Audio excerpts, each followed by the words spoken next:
capítulo 12, onde vemos o dragão que tentou matar Jesus, através de Herodes, que perseguiu a Igreja durante 1260 anos e que depois teve aquela ferida de morte. Então agora vai suscitar duas bestas contra o remanescente. João vê o dragão na areia do mar e ele vê ele recrutar duas bestas. A besta do mar e a besta da terra. Destas bestas falámos já em cultos anteriores. No último culto falámos da besta da terra, em que identificámos como os Estados Unidos da América. Não que eu tivesse a inventar ou que fosse mais iluminado que os outros, mas que porque a Bíblia assim ajuda a identificar. Poderemos ver na sessão 19, na sessão anterior, poderão ver. Capítulo 14, que vamos estudar hoje, divide-se em três partes. A primeira parte, os primeiros 5 versículos, fala novamente sobre os 144 mil. Do versículo 6 ao 13, fala então da mensagem dos 3 anjos. E do versículo 14 ao 20, fala da segunda vinda de Jesus. Do 14 ao 20 não vamos falar, já é muita informação, não conseguimos chegar lá. E porquê falar dos 144 mil outra vez? Perguntam vocês. Nós já estudamos, já falámos dos 144 mil, foi o Apocalipse desencriptado, a sessão 7. Falámos sobre isso. E porquê falar? Deixem-me enquadrar-vos. No capítulo 13, que nós falamos anteriormente, havia 2 poderes avassaladores mundiais. 2 poderes que realmente estavam a fazer guerra contra o remanescente, contra o povo de Deus, e a guerra era dura. Não estavam a brincar em serviço. E realmente quem lê o capítulo 13, quem lê o poder, aqueles poderes que estavam a fazer guerra contra o remanescente, podem realmente ficar atemorizados. Podem ficar deprimidos. Não sei se foi assim que saíram do último culto em que falámos, mas pode realmente ficar algum temor. Então João, depois de apresentar estas duas bestas, depois de apresentar estes poderes que vão ocorrer no final dos tempos, então ele vai mostrar outro panorama. Vai mostrar que no final existem 144 mil que serão vencedores.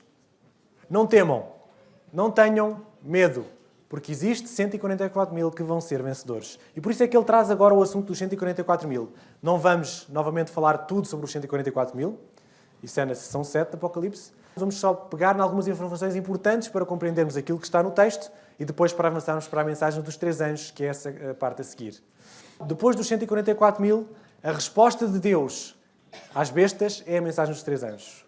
A resposta de Deus àqueles poderes fortes que nós vimos atuar nas últimas sessões é então, a resposta é a mensagem dos 3 anjos e vamos ver esta resposta que o Senhor tem para dar. Como sempre, para não perder o hábito, vamos ouvir a narração e a imagem literal daquilo que está sendo narrado. E vamos ler então o capítulo 14, do versículo 1 ao versículo 13.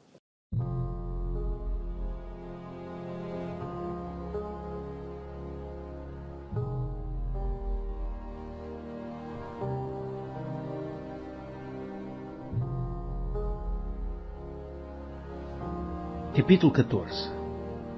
E olhei, e eis que estava o Cordeiro sobre o monte de Sião, e com ele 144 mil, que em suas testas tinham escrito o nome dele e o de seu pai.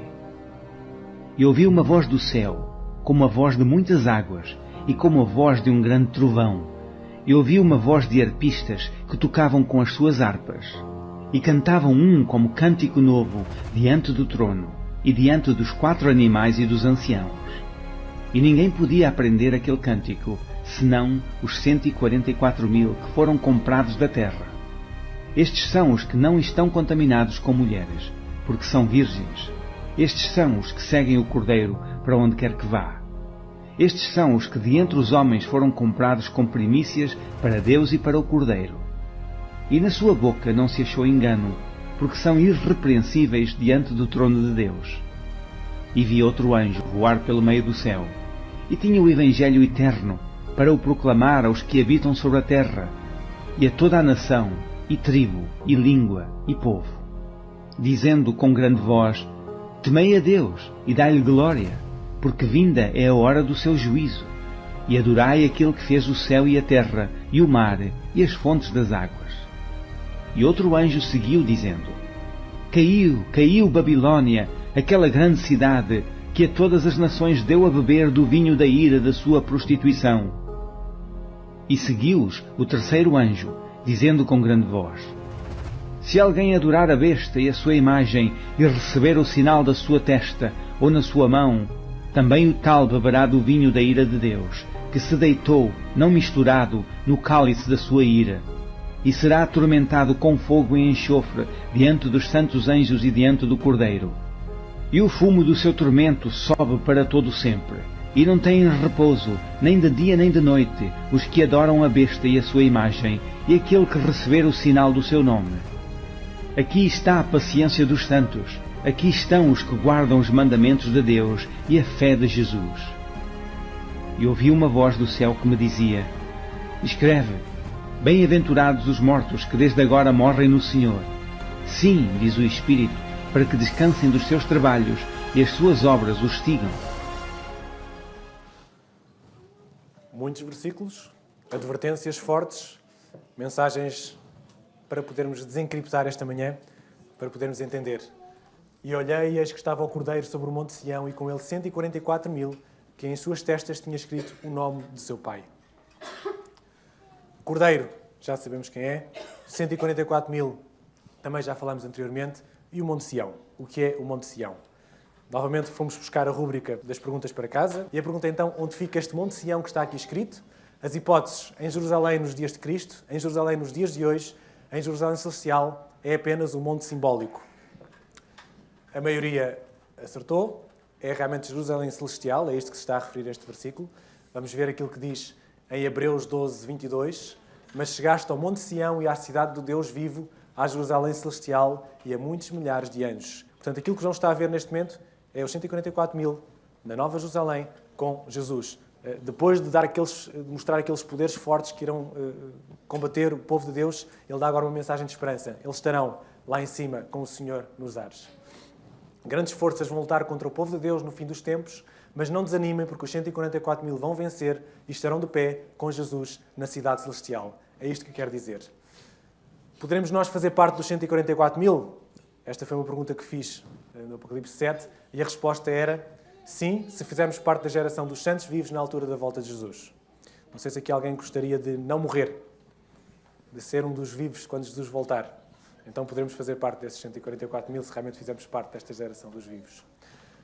O nome de Deus na testa, falava ali que ele tinha o nome de Deus na testa, o contraste com o selo da besta, né? A besta, o nome poderia ser na mão por interesse ou na cabeça por entendimento, porque eu aceito aquilo que a besta me pede ou porque eu tenho algum interesse nisso. Não aceito, mas tenho algum interesse. De Deus não há interesses, só podem ser aceitos realmente por entendimento.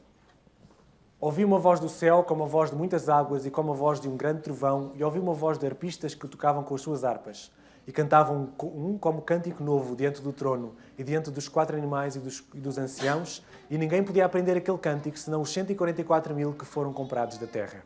Os 4 seres viventes, os 24 anciãos, os tronos de Deus, já falámos isto então quando falámos em Apocalipse 4 e 5, quando falámos do trono de Deus, um culto também bem bonito. Porquê um cântico novo que só os 144.000 vão aprender? Falava ali que havia um cântico novo que só eles é que vão aprender. Essa pergunta foi feita para casa. Porquê é que só eles é que vão aprender? As hipóteses. Porque terão uma experiência única, porque será cantado em segredo e só eles é que vão ouvir, porque só eles estarão vivos nessa altura, porque só eles vão entrar no santuário celestial. E a resposta é, eles têm um cântico novo que mais ninguém pode aprender, porque eles têm uma experiência única. E como eles têm esta experiência única, são os únicos que podem cantar. Vou-vos dar um exemplo disso. Quando chegamos a Apocalipse 15:3, este cântico novo é apresentado como o cântico de Moisés. O que era o cântico de Moisés? Temos ali a imagem. Foi exatamente um cântico de libertação, quando o povo de Israel foi liberto do poder do faraó. Eles cantaram este cântico. Portanto, este cântico novo é um cântico de libertação. E este povo, os 144.000, vão cantar um cântico que a sua experiência é única, porque eles são os únicos que vão estar vivos, os únicos santos que estão vivos, então, na altura da segunda vinda de Jesus. E por isso eles têm uma experiência diferente de todos os outros, eles vão ter um cântico diferente de todos os outros. É por isso que é um cântico novo e um cântico que só eles é que podem aprender. Não sei se querem aprender um cântico novo que só nós podemos aprender. Temos que fazer parte dos 144.000, estar vivo quando Jesus vier. Comprados da terra, dizia ali, foram comprados da terra. O que é que isto nos faz lembrar? Faz-nos lembrar exatamente que foram comprados, foram transladados da terra, exatamente como Enoque e como Elias. São transladados sem verem a morte. Estes são os que não se contaminaram com mulheres porque são virgens. Estes são os que seguem o Cordeiro para onde quer que vá. Estes são os que dentro dos homens foram comprados como primícias para Deus e para o Cordeiro. Não se contaminaram com mulheres. O que é que isto quer dizer? A pergunta foi para casa. Porque são eunucos desde o nascimento, porque são fiéis à sua única esposa, porque não se envolveram com mulher nenhuma ou nenhuma das opções. Estamos a falar de algo simbólico, portanto, nenhuma destas opções é a correta. O que quer dizer mulher na profecia, já falámos anteriormente, em Apocalipse 12 aparece-nos uma mulher de branco, que é a Igreja Santa de Deus, é apresentada como uma mulher de branco, uma mulher pura, e uma igreja corrompida, uma igreja que é apresentada contra a Igreja de Deus, uma prostituta que estava em cima da besta, e, portanto, não se contaminaram com mulheres, quer dizer que não se contaminaram com igrejas e com profecias, com doutrinas erradas. Não quer dizer que tiveram as doutrinas certinhas desde sempre. Deus diz, sai dela, povo meu, quando chega à Babilónia. Portanto, se há povo de Deus na Babilónia, há povo que poderá fazer parte, então, destes 144 mil que saíram e que vão se converter ao Senhor e vão ter as suas doutrinas certas. Quem é que chega virgem ao casamento? É quem sabe esperar. Correto? Não é, jovens? Quem chega virgem ao casamento é aqueles que sabem esperar. Os 144 mil são aqueles que também sabem esperar pela vinda do Messias. É uma ilustração interessante. Em Apocalipse 19 fala-nos que vai haver as bodas do Cordeiro. São virgens porque exatamente sabem esperar o Senhor até às bodas do Cordeiro. Estes serão um séquito especial de Jesus. Os 144 mil vão viver como uma guarda de honra de Jesus. Estes 144 mil vão entrar no templo com Jesus. Dizia ali que eram as primícias. Precisamos entender o que é a festa das primícias para entender aquilo que lá está escrito. Primícias é uma das 7 festas de Israel. Era a primeira colheita que era feita, oferecida ao Senhor. Portanto, estes 144 mil são então as primícias dos vivos, são aqueles que são retirados da grande seara que vai ser colhida da terra. Não são só estes que vão ser salvos, os 144 mil, há muitos outros, mas estes são então as primícias dessa primeira colheita. E na sua boca não se achou engano, porque são irrepreensíveis diante do trono de Deus. Não se achou engano. Estes 144 mil são aqueles que pregam toda a verdade e são aqueles que vivem a verdade que pregam. Podem entrar numa igreja que vos diz assim, nós aqui pregamos a verdade, ok? E os 10 mandamentos, também pregamos e adulteramos um. Então não pregam toda a verdade. Estes são aqueles que pregam a mensagem como o Senhor a transmitiu. Estes são aqueles que vivem essa mensagem que pregam. São irrepreensíveis. O termo irrepreensível é muito forte. Gostariam de ter este termo na vossa vida? Ser irrepreensível? Que Deus nos ajude. Felizmente nós temos alguém que nos pode perdoar quando nós precisamos e temos alguém a quem recorrer quando saímos deste objetivo da irrepreensibilidade. Vou-vos dar um exemplo, a mentira. Todos os mentirosos, a sua parte será no lago que arde com o fogo e enxofre, que é a segunda morte. Os mentirosos não vão para o céu. Como é que está o problema da mentira na vossa vida? É tão fácil deixar-nos cair na mentira. Coisas simples. Pais mentem a filhos, filhos mentem a pais, maridos mentem a esposas, mentimos no trabalho, mentimos aos colegas de trabalho. Como é que está o problema da mentira? Os 144 mil não têm mentira na boca. Temos que resolver este problema. Esta era a mensagem dos 144 mil para nos enquadrarmos um bocadinho sobre, novamente, quem é este povo. Novamente, se precisarem de saber mais informações, estará lá no Apocalipse encriptado para saberem mais quando falarmos no capítulo 7 sobre os 144 mil. Vamos então à mensagem dos 3 anjos. A mensagem dos 3 anjos precisa de um enquadramento. Vejam a lógica. Apocalipse 12 foi apresentado o dragão, que é Satanás. Apocalipse 13 diz-nos que o dragão vai suscitar a besta que vem do mar, Roma papal. Apocalipse 13, a segunda parte, fala-nos que vai suscitar outra besta da terra, Estados Unidos da América. E, portanto, esta tripla união vai guerrear contra os santos. E quando lemos e ouvimos toda esta informação, podemos ficar com medo.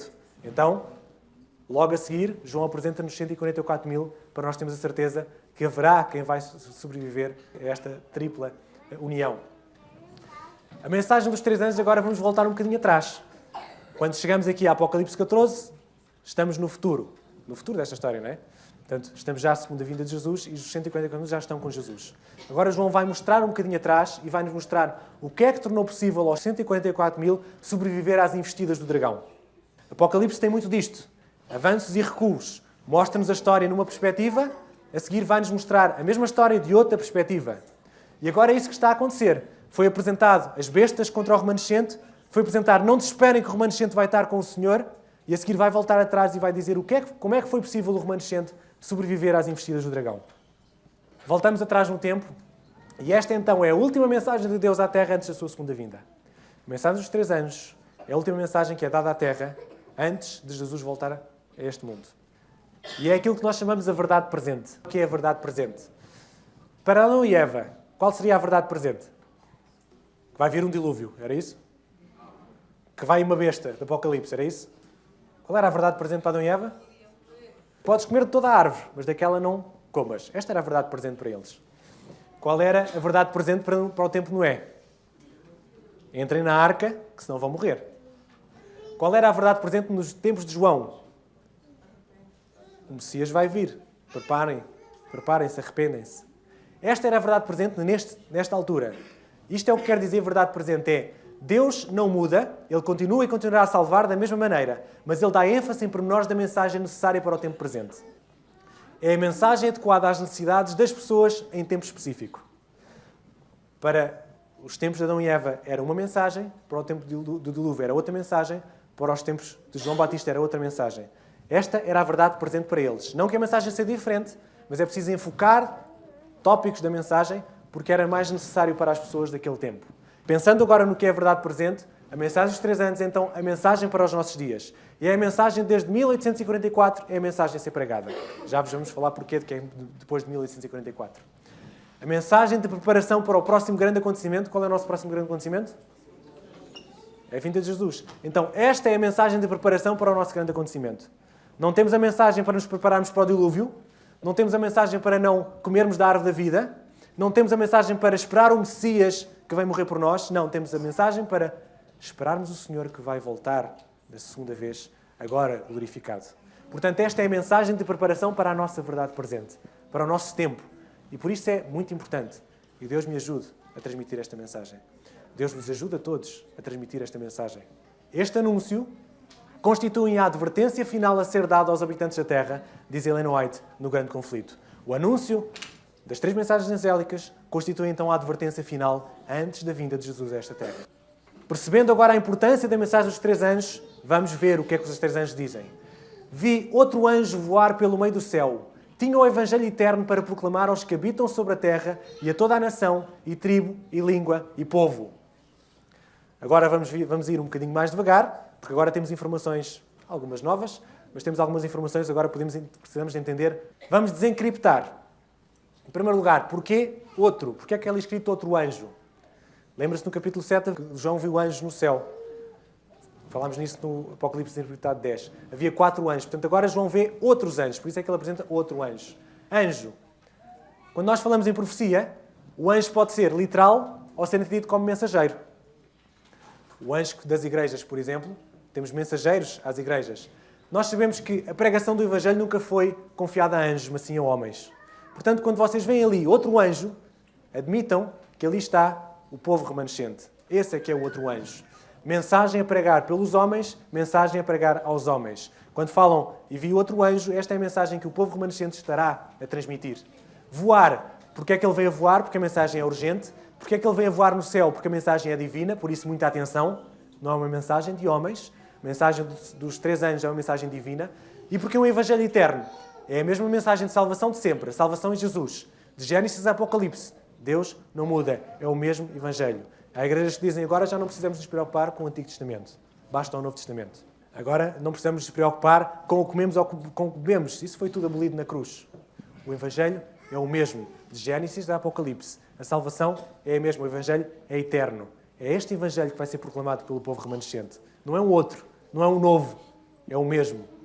E reparem numa coisa. A mensagem dos 3 anjos, dos 3 anjos, era para ser proclamada aonde?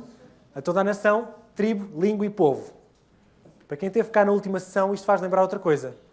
Qual era o domínio, a extensão do poder da besta? Toda a tribo, língua e nação. Apocalipse 13, 7. Ou seja, o que é que nós estamos a ver aqui? A mensagem a ser proclamada aos mesmos que estão sujeitos ao poder da besta. A mensagem dos 3 anjos é para ser proclamada aos mesmos que anteriormente já se disse que estavam sob o poder da besta. É a resposta de Deus para contrariar os desígnios da besta. Vamos encadear as ideias. Grandes poderes contra o remanescente. Os 144 mil vão ser vitoriosos. Como é que eles vão ser vitoriosos? Serão vitoriosos ao proclamar a mensagem dos 3 anjos. E vocês agora perguntam, é só isto? As bestas, tanto poder, tanta força contra o remanescente e é só pregar a mensagem dos 3 anjos? E está resolvido? Meus queridos, sim, a palavra de Deus tem poder. A mensagem de Deus há um poder exterior a nós. o Espírito Santo dará o poder necessário, mesmo as verdades impopulares, mesmo aquelas que não queiram ouvir, o Espírito Santo dará esse poder. E deixa-me dizer que para sermos remanescentes e estarmos disponíveis para combater contra a besta, é preciso que a mensagem de Jesus esteja na nossa boca. Porque se eu me calar, eu vou ser enredado com a multidão. Se eu não quiser pregar a mensagem, se eu não quiser falar do Evangelho eterno, outras ideias vão se implantar na minha cabeça. O Evangelho eterno deve estar no meu coração, na minha boca, tem que saltar da boca para fora, para que realmente eu possa estar livre das investidas de Satanás, livre das investidas das duas bestas. Viram como é tão simples? É só isto. E tão complicado ao mesmo tempo, não é? Poder da palavra de Deus. Há um autor cristão que diz: jovem, defenda a palavra de Deus e a palavra de Deus te defenderá. O remanescente terá na boca as 3 mensagens angélicas, apresentando-las, estão ao abrigo das investidas de Satanás. A palavra de Deus tem poder. Permita-me esta experiência pessoal. Lá no HBA, no refeitório, o senhor que serve as comidas, depois de várias vezes me ouvir pedir a comida, disse: mas porquê é que você não come isto, isto e aquilo? E antes de eu responder, os médicos que vieram jantar comigo responderam: porque ele é da igreja, ele é adventista do 7º dia. É? E o que é isso? E porquê é isto e porquê é aquilo? O senhor estava realmente interessado e fomos responder algumas perguntas. E neste momento ele tem lá com ele o grande conflito, porque ele achei que ele estava disponível para isso. Porque realmente temos que ter as 3 mensagens angélicas na nossa boca. Temos que ter o Evangelho eterno para proclamar. Tem que estar na nossa forma de viver e na nossa forma de proclamar. Vamos à mensagem do primeiro anjo, dizendo com grande voz: temei a Deus e dá-lhe glória, porque é vinda a hora do seu juízo. E adorai aquele que fez o céu e a terra e o mar e as fontes das águas. Dizendo com grande voz. Se o anjo está a dizer com grande voz, é porque ele não está a dizer em segredo. É porque ele não está a dizer dentro da igreja. É porque ele está a dizer lá fora. A mensagem tem que ser pregada a alto e bom som para todos ouvirem. Tem que ser pregada aos nossos amigos, tem que ser pregada àqueles que nos encontram no caminho, tem que ser pregada ao senhor que me serve o jantar no HBA. Eu agora já não preciso dizer o que como. Eu, quando lá chego, ele já me serve. Já nem peço. Ele serve-me, ele escolhe sempre a melhor comida para mim. A mensagem deve ser proclamada a todos. Temei a Deus, é que dizia o anjo. O que é temer a Deus? Se nós formos a Deuteronômio 8,6, diz que: e guarda os mandamentos do Senhor teu Deus para andares nos seus caminhos e para o temeres. Deuteronômio 8,6 diz: temer a Deus é guardar os mandamentos. O rei Salomão, depois de estudar tudo, depois de escrever sobre tudo, depois de ter várias experiências na vida, depois de toda a sua sabedoria, ele resume tudo numa coisa. De tudo o que tem ouvido, o fim é este: teme a Deus e guarda os seus mandamentos. Os estudiosos dizem que este i que aqui está devia ser um i copulativo, ou seja, devia estar isto é. E tudo o que tens ouvido, o fim é este: teme a Deus, isto é, guarda os seus mandamentos. Ou seja, temer a Deus é guardar os seus mandamentos. E depois ele conclui e diz o porquê que eu devo guardar os mandamentos. Porque isto é o dever de todo o homem, porque Deus há de trazer o juízo de toda a obra. Não parece o que o primeiro anjo disse? Temei a Deus, dá-lhe glória, porque vinda é a hora do seu juízo. Tudo o que está encoberto será descoberto. Eclesiastes 12, 13, 14. Quando a mensagem do primeiro anjo começou a ser pregada? Desde o início do mundo, depois de Jesus vir à Terra pela primeira vez, após a besta subir da Terra, após 1844, um pouco antes da segunda vinda de Jesus. Mesmo assim, só 50% é que acertaram. A resposta estava lá no versículo: vinda é a hora do seu juízo. É aí que começa a mensagem, após 1844. A mensagem começa a ser pregada na hora do juízo, porque o anjo diz: vinda é a hora do seu juízo. Portanto, estamos em 1844, quando começou o juízo investigativo neste mundo. Desde 1844, peregrinos adventistas começaram a pregar os 10 mandamentos, em especial o 4º mandamento, que era um mandamento esquecido, o dia de sábado, que estava esquecido no mundo. Eles começaram a pregar os mandamentos de Deus. Guarda os mandamentos, porque é vinda a hora do seu juízo. Temer a Deus versus negar a existência de Deus. Para aceitar que Deus existe, é preciso aceitar a realidade que temos um Deus omnisciente e a quem temos que prestar contas. Eu acho que há muita gente que diz que não acredita em Deus porque não quer aceitar que existe um Deus que sabe tudo. Existe um Deus que sabe tudo da minha vida. E há pessoas que querem fazer o que querem da sua vida e não querem dar justificações a ninguém. Portanto, é mais fácil negar que Deus existe do que aceitar. Afinal, Deus existe. Bom, e se Deus existe, então Ele sabe alguma coisa da minha vida e tem alguma coisa para dizer. Deus existe é um conforto para quem teme a Deus. É um conforto para quem guarda os seus mandamentos. Mas é um desconforto para aqueles que não querem reconhecer que existe um Deus a quem tem que prestar contas. Independentemente da crença, Deus existe e todos teremos de lhe prestar contas. Esta é uma realidade. Não sei o que eu digo. É Apocalipse. É um livro profético que está lá escrito o que é que vai acontecer. Eu posso saber o futuro, porque está lá escrito, porque Deus escreveu. Deus que conhece o fim, desde o princípio, é Ele que escreve e que anuncia. Adorai aquele que fez o céu, a terra, o mar e as fontes das águas, é o que diz o primeiro anjo. Adorai o Criador. Isto faz-nos logo lembrar outra coisa. Os 10 mandamentos têm a mesma forma. O que é que diz os 10 mandamentos? Porque em 6 dias fez o Senhor os céus e a terra, o mar e tudo o que neles há, e ao 7º dia descansou, portanto abençoou o Senhor o dia de sábado e o santificou. Temos aqui um Deus Criador que nos faz lembrar, no carimbo da sua lei, no 4º mandamento, ele diz, lembra-te, porque é que deves guardar o sábado? Porque o Senhor Criador fez toda a sua obra e descansou ao 7º dia. O Deus Criador é o Deus dos 10 mandamentos, é o Deus do sábado. Esta é a mensagem que está a ser apresentada pelo primeiro anjo. No final do mundo, é uma questão de adoração. Apocalipse 13, o que é que a besta queria? A besta da terra fazia uma imagem à besta do mar e todos tinham que adorar a besta do mar. A besta diz, adorem a besta. E agora o primeiro anjo diz, adorem o Criador. 1844, esta mensagem começou a ser pregada e é curioso que 12 anos depois, 1856, este homem, Darwin, apresenta a teoria da evolução das espécies. Adorai o Criador e agora Darwin diz, não, isto, o Criador, a história não é bem assim. Nós descendemos do macaco. Nós viemos do primata. A questão estava no sábado e no domingo e está também na criação ou na evolução. E quando chegar o tempo final, as decisões vão ter que ser tomadas. Adorem o Criador, que fez os céus e a terra. Adorem o Senhor do sábado. Guardem o Senhor dos 10 mandamentos. Guardem todos os 10 mandamentos. Encontramos-nos no umbral do mundo eterno. A última mensagem de misericórdia de Deus está sendo dada a cada nação e língua e povo. No santuário social estão ocorrendo as cenas finais do grande plano da salvação. Pensemos nisso. Chegou a hora do juízo de Deus. O juízo investigativo que afeta cada pessoa e que precede a vinda de Jesus está agora sendo realizado no céu. Tremendo esta mensagem de Ellen White. Como quem diz, acordem. Como que dando um choque elétrico para todos aqueles que estão a dormir ainda na sua condição espiritual. Isto faz-me lembrar, as pessoas entram em condições de paragem cardíaca, ou em ritmo de espera e paragem, em que a seguir dá-se a morte, e muitas vezes, em casos específicos, uma das coisas que nós fazemos é dar-lhes choques elétricos. Damos-lhes um choque e às vezes a pessoa recupera e volta à vida. O coração volta a bater de uma forma coordenada. Esta mensagem é um choque elétrico. Aqueles que quiserem voltar à vida e aproveitar este choque, aproveitem, porque ela é um choque elétrico para cada um de nós.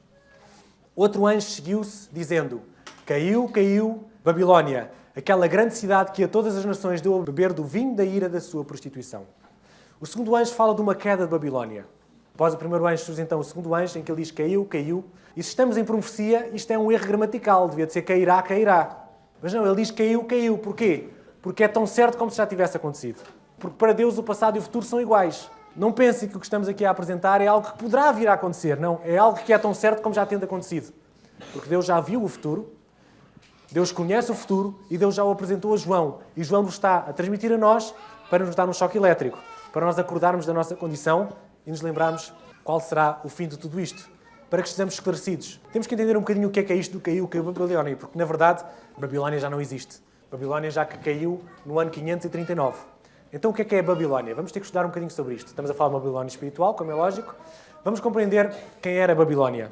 Existem vários registros em Jeremias, em Ezequiel, em Daniel. Babilónia foi um povo que escravizou o povo de Israel, que atacou o povo de Israel. A forma de tomar Babilónia foi interessante. Daniel relata no capítulo 5 como é que Babilónia foi tomada. O rei Ciro desviou o caudal do rio, o rio baixou, o exército entrou entre o muro e o rio, que já não estava lá, que já estava baixo, entraram por aí e foram atacar Babilónia. Foi assim que Babilónia foi atacada. O objetivo divino da queda de Babilónia é libertar o povo da nação inimiga. Nada mais, nada menos do que o futuro. O objetivo de Deus com a queda de Babilónia é libertar o seu povo da nação inimiga. E se nós chegarmos a Apocalipse 16, 12, onde falámos das pragas, o anjo derrama a taça sobre o rio Eufrates. O rio Eufrates era o que passava na Babilónia. Portanto, tudo isto tem um encadimento. E tudo isto dá para entender.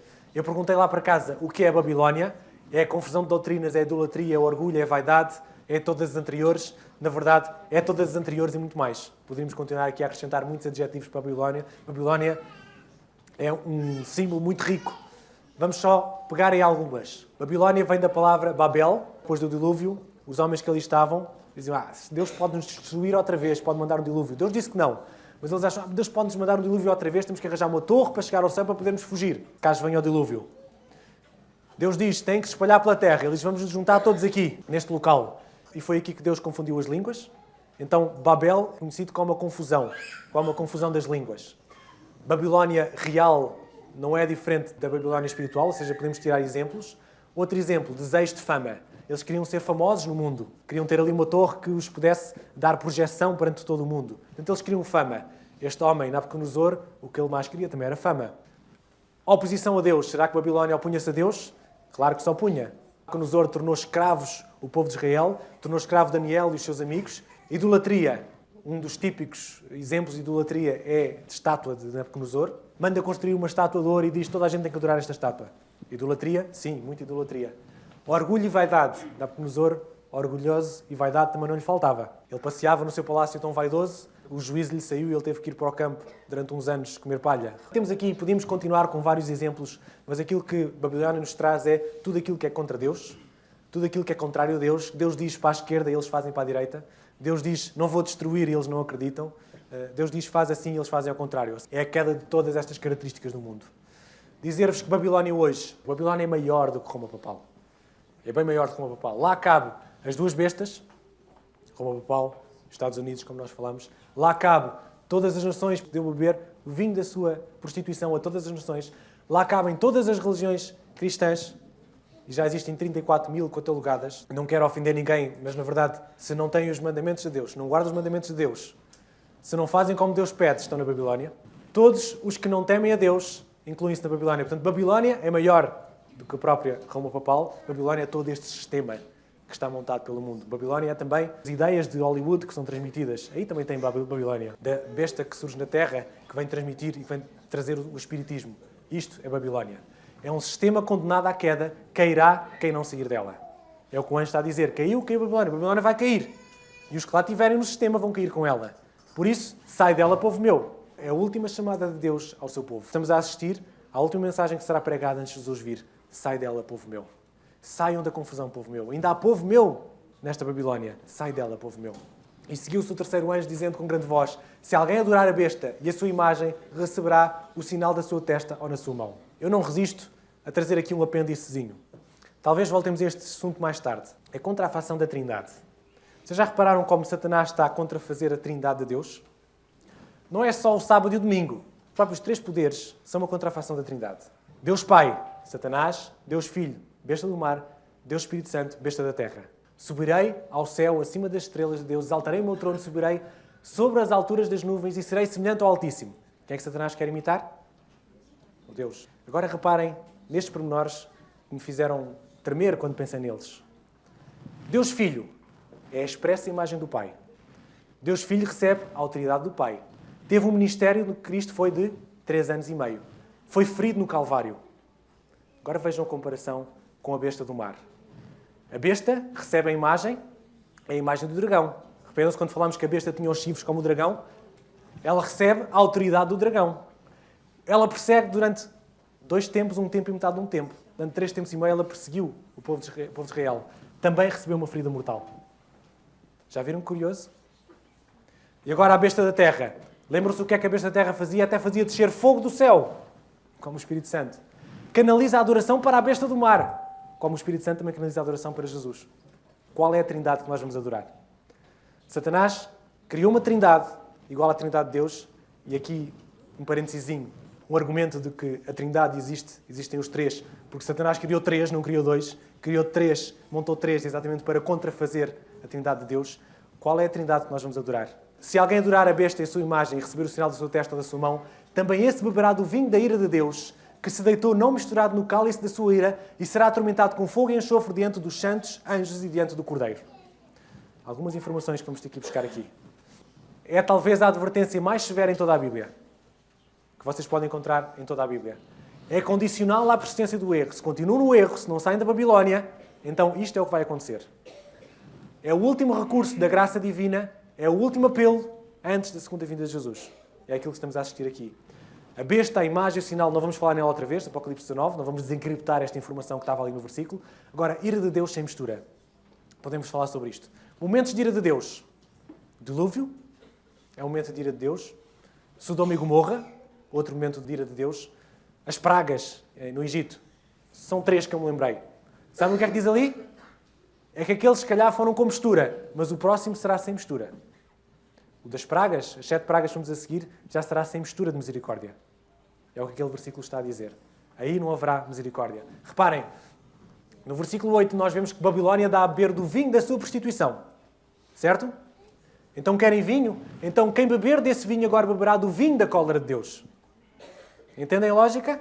Quem quer o vinho da prostituição da Trindade Satânica, então irá beber do vinho da cólera de Deus. Fogo e enxofre, Sodoma e Gomorra.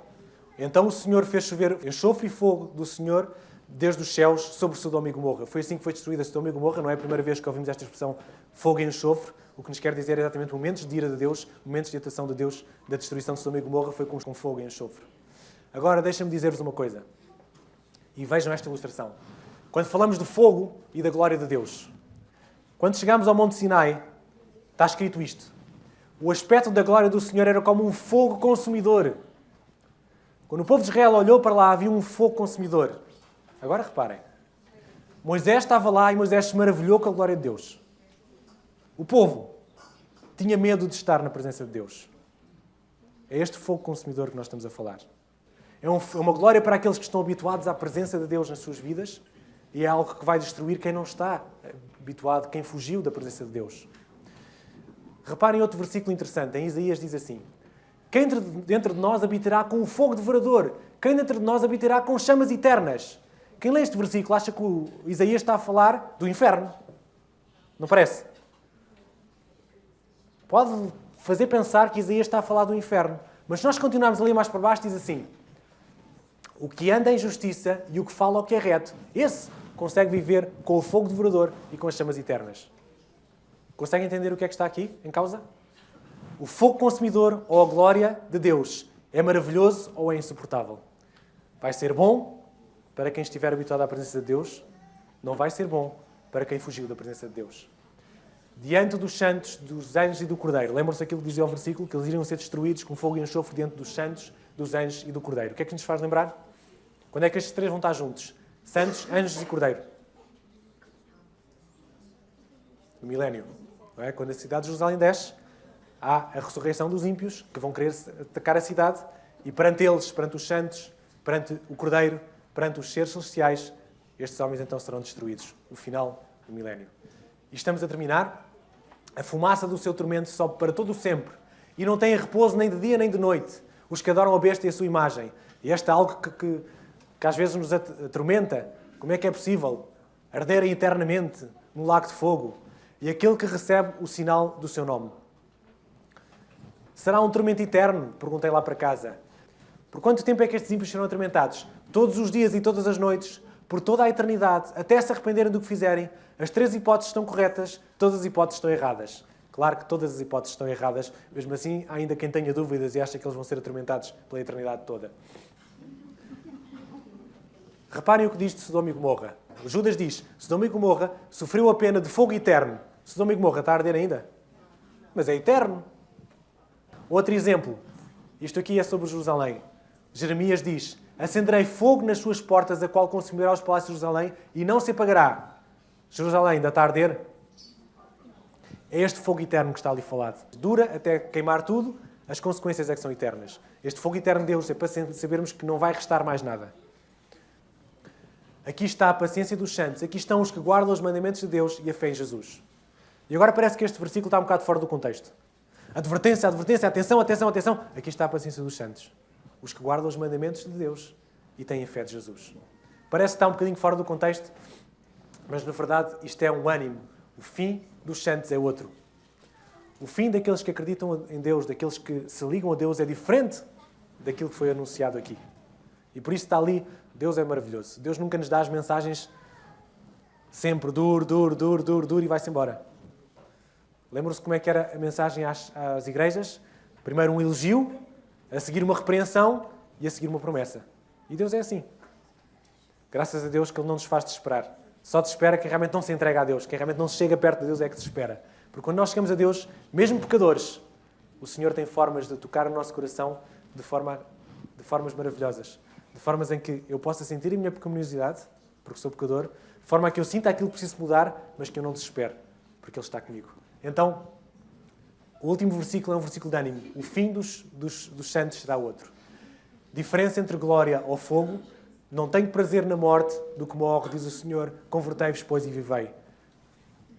Costumamos dizer que a destruição dos ímpios é um estranho ato para Deus. Porquê? Porque Deus não tem prazer nenhum que as pessoas morram.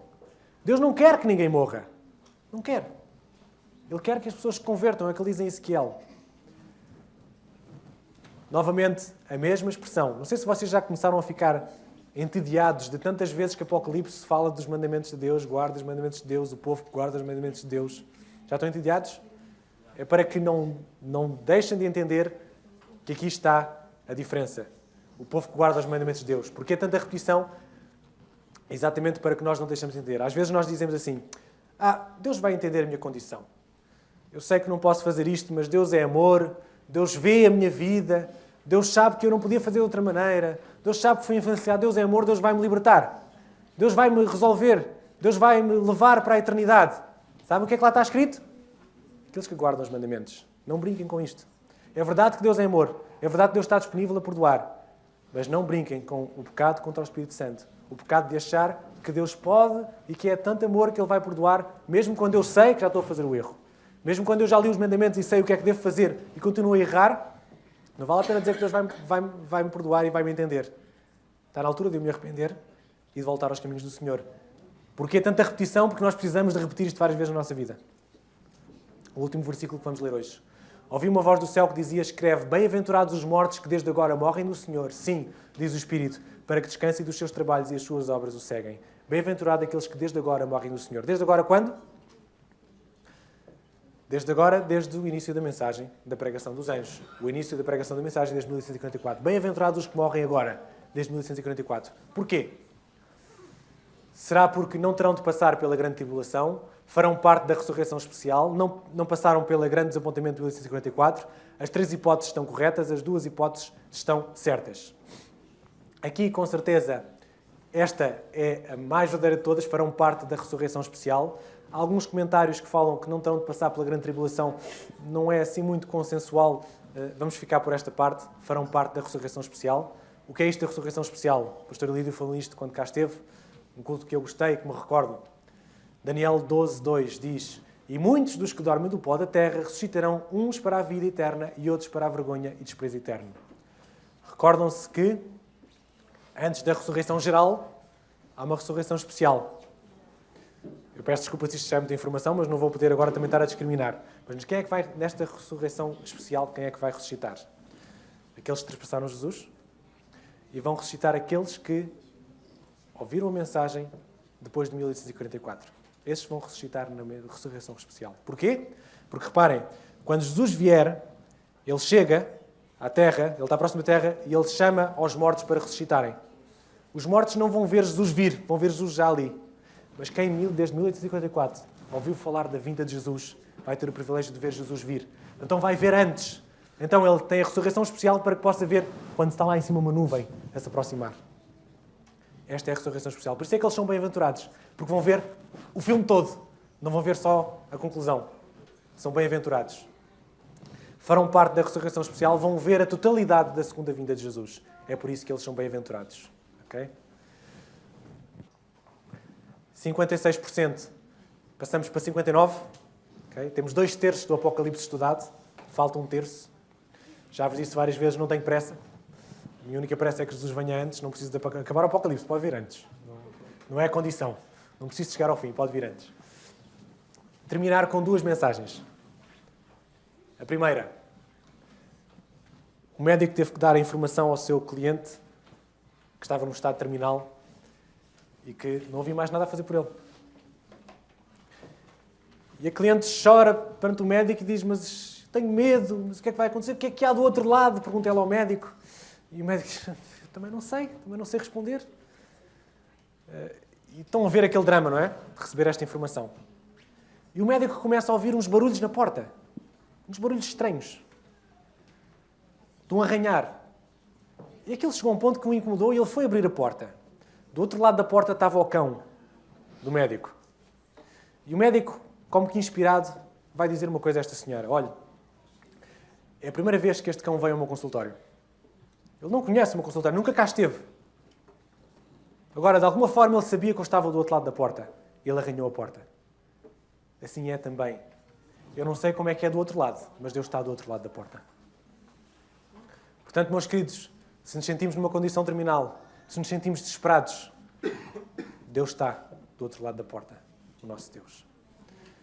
E termino agora a dizer, precisamos nos preparar para nos encontrar com Deus Santo. É certo que há um abismo enorme entre nós e Deus, mas Jesus já resolveu tudo. Jesus já resolveu esse abismo. Não tem prazer na morte do ímpio, mas que o ímpio se converta do seu caminho e viva. Convertei-vos dos vossos maus caminhos, pois por que razão ireis de morrer, ó casa de Israel? Por que razão é que havemos de enfrentar a ira de Deus? Por que razão é que iremos morrer na altura da segunda vinda de Jesus? Não há razão para isso.